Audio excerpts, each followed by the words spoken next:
Hi, I'm grateful to be part of the 2021 Association for Humanistic Counseling Conference. Today I'll be talking about the power of compassion, cultivating presence and resilience through compassion. In this presentation, we'll explore the clinical application of compassion and its importance in the therapeutic process. We'll explore also the research and highlights of the positive benefits that compassion brings into the therapeutic relationship with clients. But first, hi, my name is Aracelys. I work as a business consultant while training to become a professional helper. I am a Master of Arts in Counseling Psychology student at the Yorkville University, as well as a teacher, a mindful self-compassion teacher in training at the Center of Mindful Self-Compassion. So first, why the power of compassion? This year topic is grow to struggle, cultivating strength and resilience. There is no secret about the difficulties that the global pandemic brought. We have seen a significant increase in the level of fear and anxiety in society. That is why it is important for mental health professionals to bring compassion into therapy. Therapists can learn to cultivate a balanced, compassionate approach, exploring the links between self and others oriented compassion. Evidence suggests that compassionate practices help to deepen the therapeutic alliance, ultimately helping clients to cultivate strength and resilience through compassion. Now, let's define compassion. I like to define compassion in contrast with empathy. Empathy is the capacity to share the feelings of others. Empathy tells us, I feel your pain. Empathy means that we vicariously share the experience of others. We experience their emotion. And this could be great if we share emotions of joy, happiness, etc. But it's problematic and difficult when the emotions are pain, grief, or other difficult emotions. Empathetic distress is especially a problem for health professionals like psychotherapists, doctors, nurses, who can easily get exposure to distressing situations. And in case of very difficult emotions, it could be overwhelming for these health professionals. Now, in contrast with empathy, we find compassion. Compassion is the feeling of warmth, care for others, motivation to improve others' well being. Compassion tells us, I wish for your pain to end. Compassion is feeling for, not feeling with the others. So, that understood, now I'd like to talk about self compassion. And self compassion refers to the feeling of compassion towards ourselves. Kristen Neff defines self compassion with the elements of self kindness, common humanity, and mindfulness. Self kindness is the direction of kindness towards ourselves. Common humanity is the idea that we share a common human experience of suffering, therefore, we are not alone. And mindfulness is the ability to pay attention moment by moment without judgment. But what are the clinical applications of compassion? Today I brought two examples for you. First, the training of compassion with some meditation practices, and then second, the compassion in therapy.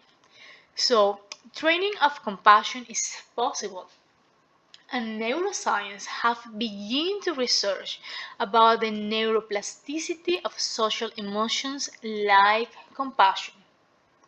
The findings suggest that it's possible to train individuals to become more compassionate.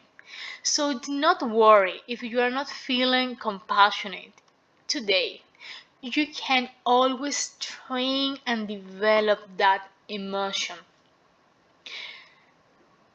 Compassion could function as an adaptive social emotion, enabling helpers to support others without experiencing the negative effects of empathetic distress.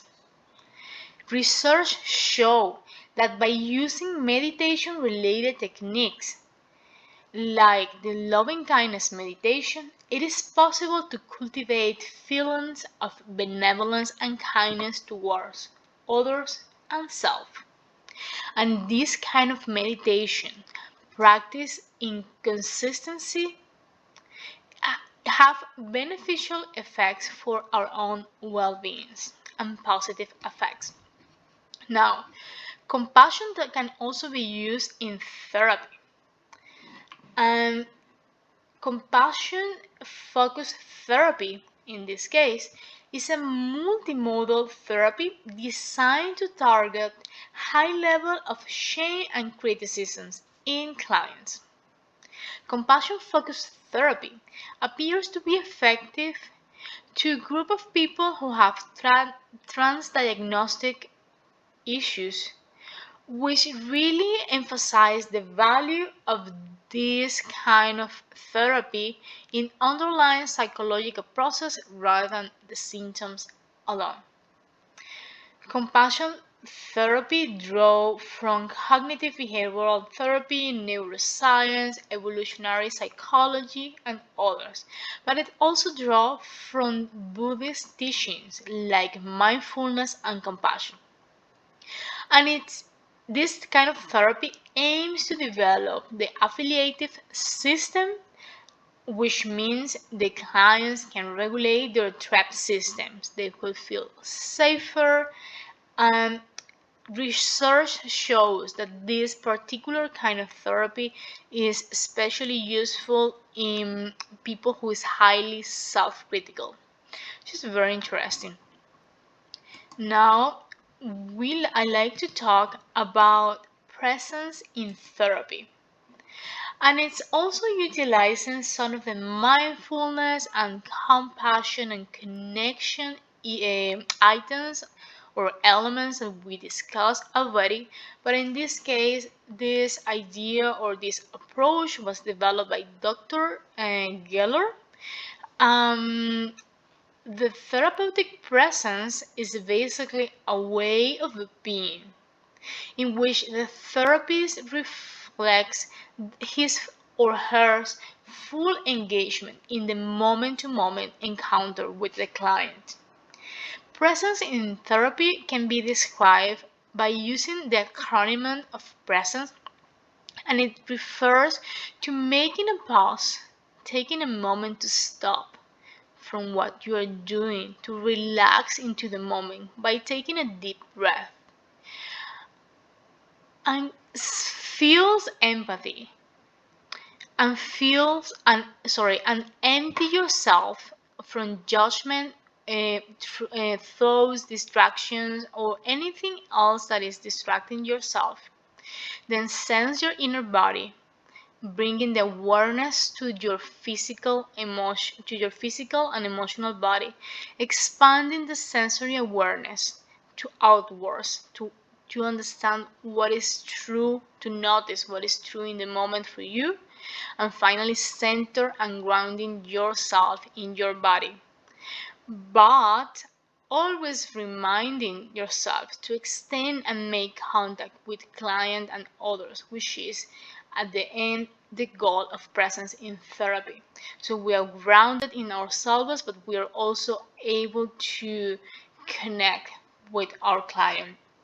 This level of being or presence with clients allows clients the opportunity to open up and explore painful issues in their life in a safe and supportive way, building upon relational connection. Now, the therapeutic presence is essential in developing a highly attuned and mutual relational connection that can lead to effective therapy. It is well known that the therapeutic alliance is the foundation of the therapeutic process. It is important for therapists to develop a strong therapeutic relationship with the clients, and the method of presence can help therapists to do precisely that. So, to start closing this conversation, I like to talk about self compassion and resilience. Research show that self compassion increases people's inner resources to deal with trauma, adversity, challenges by increasing well being and resilience. In a variety of populations have been researched finding positive psychological effects while cultivating self-compassion. For example, Bluff et al. 2018 found that adolescents who cultivated self-compassion had a strong correlation with developing curiosity and resilience in the face of challenges. But other researchers have explored this relationship at the work settings. For example, the use of self-compassion meditation practice and practices of compassion in the leadership have shown to promote the building of resilience behaviors and resiliences in the workplaces to employees. In another study, it was found that all the populations of senior adults were also benefits by displaying higher level of self-compassion. They also display greater psychological well-being, even if they had high stress or poor health. All this is really important because we know we cannot always prevent the high stress or the difficult situation or the poor health challenge, but we know that we can help people to build the inner resources that they need to develop resilience. And it seems like self compassion and compassion in general can be a path to building more resilience and to facing challenges in a more positive and strong way. So, all these findings are important because they imply that by developing and implementing self-compassion programs, there is a potential for enhance the psychological well-being in our clients. Now, to finalize, I'd like to offer you a brief practice in the words of Kristen Neff, a brief practice of self-compassion. And it goes like this. You can just take a moment, take a deep breath, maybe roll your shoulders, and now just listen to my words. And it says, whenever I notice something about myself that I don't like, or whenever something goes wrong in my life, I silently repeat the following phrases. This is a moment of suffering.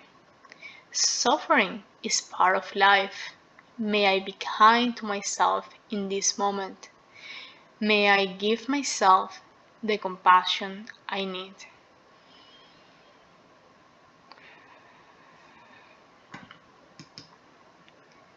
Now, thank you so much for listening until this moment.